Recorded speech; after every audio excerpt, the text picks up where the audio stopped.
Welcome friends, welcome to Great Scholars Academy. Welcome to my video number 17.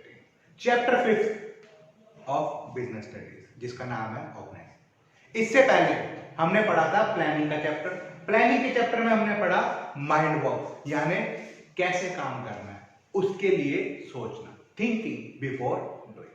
लेकिन यहां पर हम क्या करेंगे, हम हर चीज को डिफाइन करेंगे। सपोज मैंने सोच लिया कि मुझे नट बोल्ट की फैक्ट्री लगानी है, तो सोचने का काम तो प्लानिंग में आ गया, लेकिन फैक्ट्री के लिए जगह कहां पर लेनी है, कितने डिपार्टमेंट होंगे, कितने वर्कर होंगे, कितने मैनेजर मुझे रखने हैं, कौन कौन से डिपार्टमेंट में क्या क्या काम होगा, ये सब चीजें किस में होंगी, ऑर्गेनाइजिंग। इसलिए सबसे पहला वर्ड ही हमने यूज किया, it refers to the process of defining. Define करना किसको, एक्टिविटीज को, वर्क को, हर वो छोटी से छोटी चीज जो एक कंपनी को चलाने के लिए चाहिए, उसे हम डिफाइन करेंगे। उसके बाद grouping the activities. Grouping the activities का मतलब एक जैसी एक्टिविटीज को ग्रुप कर देंगे। सपोज जो काम परचेज से रिलेटेड है तो परचेज डिपार्टमेंट में डाल देंगे, जो सेल्स से रिलेटेड है वो सेल्स डिपार्टमेंट में, जो फाइनेंस से रिलेटेड है वो फाइनेंस डिपार्टमेंट। तो grouping the activities of enterprise. And सबसे जरूरी काम, establishing authority relationship among. Authority मतलब पावर। ये वो कहता है कि पावर का रिलेशनशिप डिफाइन कर देते हैं, यानी किसके पास ज्यादा पावर है और किसके पास कम, यानी कौन सीनियर है और कौन जूनियर, तो कौन मैनेजर है और कौन सबऑर्डिनेट, ये डिफाइन कर देंगे। किस सबऑर्डिनेट को, किस मैनेजर को रिपोर्ट करना है, अपनी रिपोर्ट्स भेजनी है, यानी कौन उसके हेड है जिसे उसे अपने काम की रिपोर्टिंग करनी है। इसलिए हमने वर्ड यूज किया एस्टैब्लिशिंग अथॉरिटी रिलेशनशिप। तो ऑर्गेनाइजिंग में तीन ही काम जो कि सबसे जरूरी थे। सबसे पहले डिफाइन करेंगे कि क्या क्या काम करना है, उसके बाद ग्रुप करेंगे एक जैसी एक्टिविटीज को, और तीसरा सबसे जरूरी काम एस्टैब्लिश करेंगे क्या, रिपोर्टिंग रिलेशनशिप। इसके बाद आपके पास आ जाते हैं फीचर्स। फीचर्स का मतलब है डिवीजन ऑफ वर्क। काम बांटेंगे तभी तो हमें ऑर्गेनाइजिंग की जरूरत पड़ रही है। तो वो कहता है नो ऑर्गेनाइजेशन विदाउट डिवीजन। वो कहता है बिना बंटवारे के, बिना काम को बांटे कोई भी कंपनी हो ही नहीं सकती। ऐसी कोई भी कंपनी नहीं है कि जो सारा का सारा काम बिना डिवीजन के कर सके। यानी परचेज का काम तो परचेज वाले ही करेंगे, सेल्स का काम तो सेल्स वाले करेंगे। तो मैंने डिपार्टमेंट्स, अलग अलग डिपार्टमेंट बनाने पड़ते हैं। क्यों? क्योंकि मेरे पास कई तरीके के वर्क या काम होते हैं। कोऑर्डिनेशन। कोऑर्डिनेशन का मतलब कई सारे डिपार्टमेंट हैं, कई सारे काम है, तो सारे काम को इकट्ठा जोड़ के रखना ही, बाइंड करके रखना, बांध के रखना ही ऑर्गेनाइजिंग का काम। तो ऑर्गेनाइजिंग कोऑर्डिनेशन की मदद से सारे डिपार्टमेंट्स को एक साथ जोड़ के रखती है, तो बाइंड टुगेदर। डन। उसके बाद ग्रुप ऑफ पर्सन। वो कहता है कि ऑर्गेनाइजिंग के अंदर सिंगल पर्सन कभी भी कंपनी को फॉर्म नहीं कर सकता। हमेशा एक टीम, एक ग्रुप ऑफ पर्संस की जरूरत होती है किसी भी काम को करने के लिए। तो वो कहता है an individual can not create the organisation. Individual, अकेला इंसान कभी भी ऑर्गेनाइजेशन को क्रिएट नहीं कर सकता। It is always a team. हमेशा एक टीम होती है जो काम को अंजाम देती है, काम को कंप्लीट करती है। अब इस टीम के क्या होंगे, कॉमन गोल्स। कॉमन गोल्स का मतलब ये टीम, ये डिपार्टमेंट मिलके एक ऑब्जेक्टिव को, ऑर्गेनाइजेशनल ऑब्जेक्टिव को, कंपनी के ऑब्जेक्टिव को अचीव करने की कोशिश करेंगी। तो वन डायरेक्शन वन गोल, एक डायरेक्शन होगा इन डिपार्टमेंट का, एक गोल होगा, और सारे मिलके उस गोल को अचीव करने की कोशिश करेंगे। Each department should work for common goal. अब ऑर्गेनाइजिंग को हम मशीन ऑफ द मैनेजमेंट कहते हैं। मशीन का मतलब क्या, सपोज मेरे पास एक कार है, डन।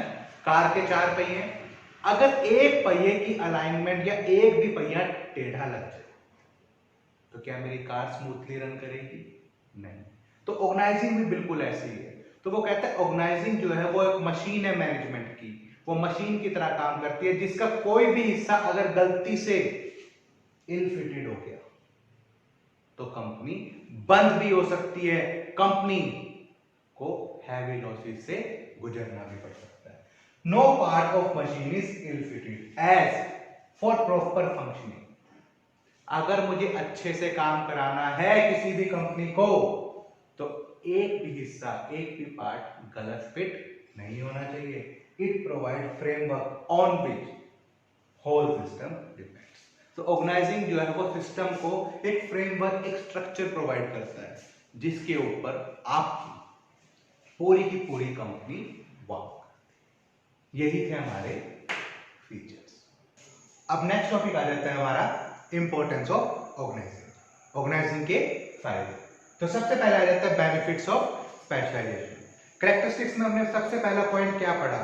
डिवीजन ऑफ वर्क, काम का बंटवारा। अगर मैं काम को छोटे छोटे हिस्सों में बांट दूंगा तो क्या होगा? Systematic distribution of jobs. काम का बंटवारा एक सही ढंग से, रिड्यूस वर्कलोड। इससे क्या हो जाएगा? मैनेजर्स का, मालिक का वर्कलोड जो है वो रिड्यूस हो जाएगा। क्यों? क्योंकि मैंने काम बांट दिया जूनियर्स में। Reduce workload, enhance the productivity. इससे क्या होगा? प्रोडक्टिविटी बढ़ जाएगी। किसकी? वर्कर्स की। किसकी? मैनेजर की। क्यों? मैनेजर सारा काम अकेले नहीं कर पा रहा था, तो क्या किया मैंने? काम का बंटवारा कर दिया, जूनियर्स में काम बांट दिया, सबऑर्डिनेट्स में काम बांट दिया, तो क्या हुआ? Productivity increase due to division of work. दूसरा फायदा है क्लैरिटी इन वर्किंग रिलेशनशिप। तो clarify who is reporting to whom. कौन किसको रिपोर्ट करेगा, ऑर्गेनाइजिंग मुझे ये बताती है। यानी कौन मैनेजर है और कौन सबऑर्डिनेट है, ये डिफाइन करने का काम किसका है? ऑर्गेनाइजिंग का। Help in fixing responsibility and authority. इसी की वजह से मैं मैनेजर्स की और सबऑर्डिनेट्स की जिम्मेदारी, रिस्पॉन्सिबिलिटी का मतलब है जिम्मेदारी और अथॉरिटी का मतलब है पावर, तो ऑर्गेनाइजिंग की मदद से ही मैं रिस्पॉन्सिबिलिटी, जिम्मेदारी और पावर को डिफाइन कर सकता हूं कि किसके पास कितनी पावर है और किसकी कितनी जिम्मेदारी है। उसके बाद आपके पास आ जाता है ऑप्टिमम यूटिलाइजेशन ऑफ रिसोर्सेज, मतलब अवॉइड डुप्लीकेशन ऑफ वर्क। अब जब मैंने काम बांट दिया तो सिंपल सा मतलब जिसका जो काम होगा वो वही करेगा। कोई भी दूसरा पर्सन, कोई भी दूसरा बंदा उसके काम के बीच में टांग नहीं अड़ाएगा। तो avoid duplication of work. Duplicacy नहीं होगी, कोई भी डबल काम नहीं होगा, रिपीटेशन नहीं होगी। प्रिवेंटिंग कंफ्यूजन, किसी के भी माइंड में कंफ्यूजन नहीं रहेगी कि किसको क्या काम करना है और क्या काम नहीं करना। And minimising wastage of resources. अब जब कंफ्यूजन नहीं है तो वेस्टेज का मतलब भी नहीं बनता, यानी आपकी रिसोर्सेज की वेस्टेज जो है वो कम हो जाएगी और काम अच्छे से। तो सिंपल सी बात है, मेरी रिसोर्सेज का सबसे बेस्ट यूज होगा। Adaptation to change. अडेप्ट का मतलब होता है ग्रहण करना। इसका मतलब अगर मैं अपने ऑर्गेनाइजेशन में कोई चेंज लाना चाहता हूं, अगर मैं अपने ऑर्गेनाइजेशन में कोई बदलाव लाना चाहता हूं, तो मुझे उसके स्ट्रक्चर में, ऑर्गेनाइजेशन में बदलाव करनी पड़ेगी। तो ऑर्गेनाइजिंग ही वो हथियार है, वो टूल है जिसकी मदद से मैं चेंजेस को इनकलकेट करता हूं अपने बिजनेस में। तो वो कहता है allow business to accommodate change in the environment. कैसे होगा? Helps in modified as per situation. तो मैं स्ट्रक्चर को मॉडिफाई कर सकता हूं सिचुएशन के हिसाब से। इफेक्टिव एडमिनिस्ट्रेशन, मैंने पावर्स बांट दी, काम बांट दिया, तो मैं उन लोगों पर नजर भी रख सकता हूं जिनको मैंने वो काम दिया है। तो लिखा है clear description of job and duties. Clarify कर दिया, डिफाइन कर दिया हर एक जॉब को। अब हर एक जॉब को डिफाइन कर दिया तो सबका रोल क्लियर है, किस बंदे को क्या काम करना है। तो clear description of job and duties, therefore it is now easy to control the activity. अब कंट्रोल करना, अब नजर रखना, अब लोगों की जवाबदेही चेक करना, अकाउंटेबिलिटी चेक करना बहुत आसान है। 6 पॉइंट आ जाता है आपका डेवलपमेंट ऑफ पर्सोनल। पर्सोनल का मतलब होता है लेबर या वर्कफोर्स। तो मैं लेबर को डेवलप कर सकता हूं। कैसे? मैंने कहा उन्हें थोड़ी सी पावर दे देंगे ताकि वो अच्छे से काम कर पाए। तो अगर मैं उन्हें पावर दूंगा तो वो अपना दिमाग चलाएंगे। दिमाग चलाएंगे मतलब माइंड वर्क। तो कल के लिए, फ्यूचर के लिए वो भी मैनेजर्स तैयार हो जाएंगे। तो effective delegation of power, leads to reduce the workload of manager. Power बांटती तो मैनेजर से पावर निकल के सबऑर्डिनेट या जूनियर्स पे पहुंच गई। अब जूनियर्स के पास पावर है तो वो भी डिसीजन लेंगे, अच्छे डिसीजन लेंगे तो अच्छे मैनेजर बनेंगे। It leads to develop subordinates calibre, तो उनके कैलिबर को बढ़ाने का काम करता है ये एक्सपेंशन एंड ग्रोथ।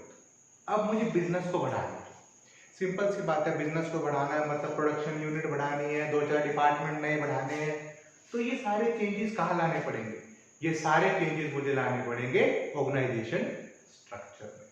तो वो कहते हैं अलाउ ऑर्गेनाइजेशन टू ऐड, नई नई जॉब्स को ऐड करने में, नए नए डिपार्टमेंट्स को ऐड करने में, नई नई प्रोडक्ट लाइन को ऐड करने में मदद करता है। कौन? ऑर्गेनाइजिंग। तो यही थे आपके ऑर्गेनाइजिंग के फायदे या importance of organisation. Thank you.